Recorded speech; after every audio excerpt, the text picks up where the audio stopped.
He missed his dream job to help a stranger. Then, the unthinkable happened. Rain poured from the gray December sky like tears from a weary heart. In the middle of it all, 23-year-old Marcus Carter gripped his steering wheel, eyes fixed on the road ahead and on the one chance that could change his life. Today was the day, his interview at Langston Enterprises, one of the most respected firms in the city. He'd spent weeks preparing, researching the company, rehearsing answers, even saving every spare dollar to afford a crisp navy suit and polished shoes. For Marcus, this wasn't just a job, it was a lifeline, a way to finally lift his family out of struggle, to honor his late mother's belief in him, and to prove that his dreams were worth fighting for. But fate has a way of testing the heart before rewarding it. As he approached the outskirts of downtown, he spotted an old man hunched beside a stalled luxury sedan, struggling with a flat tire. Rain soaked through his thin coat, and his hands trembled as he fumbled with the jack. Marcus checked his watch, 30 minutes until his interview. He could make it if he kept driving. He almost did, but then he remembered his father's words, spoken years ago. When you see someone in need, Marcus, don't ask what it costs you, ask what it means to them. With a deep breath and a silent prayer, Marcus pulled over. For the next 20 minutes, he worked in the cold rain, his new suit splattered with mud, his tie soaked, his shoes ruined. The old man watched in quiet gratitude, offering only a humble, "Thank you, son," as Marcus tightened the last lug nut. "I'm sorry, sir," Marcus said, glancing again at his watch. "I've got to run, I'm already late." He sprinted back to his car, heart pounding, not from exertion, but from dread.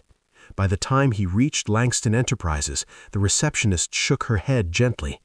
"I'm sorry, the interview panel has already wrapped up." Marcus nodded, fighting back tears.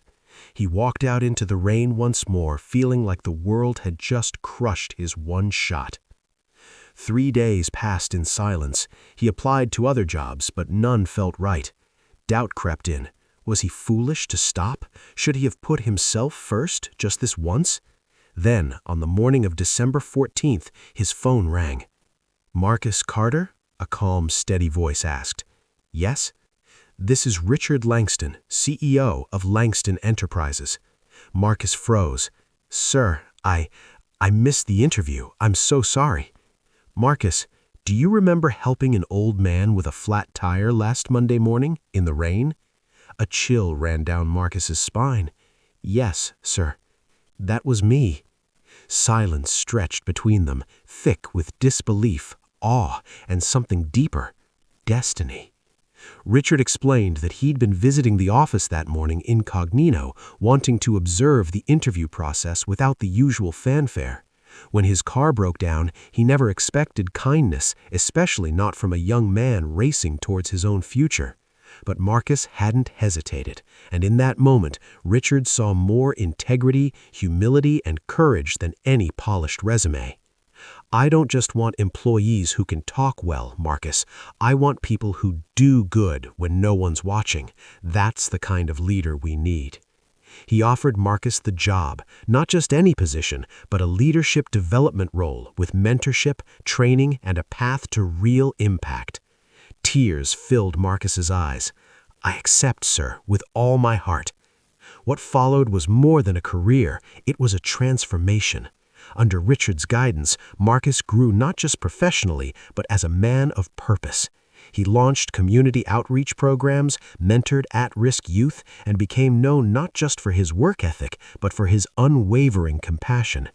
Years later, standing on stage at a company gala, Marcus looked out at the crowd and said, "Success isn't measured by titles or paychecks. It's measured by how you treat people when it costs you something, especially when you think no one's watching." Back in that rain, Marcus had no idea his act of kindness would open a door far greater than he imagined. But that's the magic of doing the right thing. It echoes in ways you can't predict.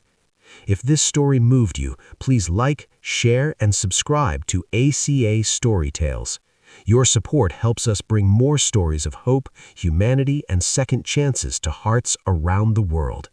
Drop a comment below. Where are you watching from?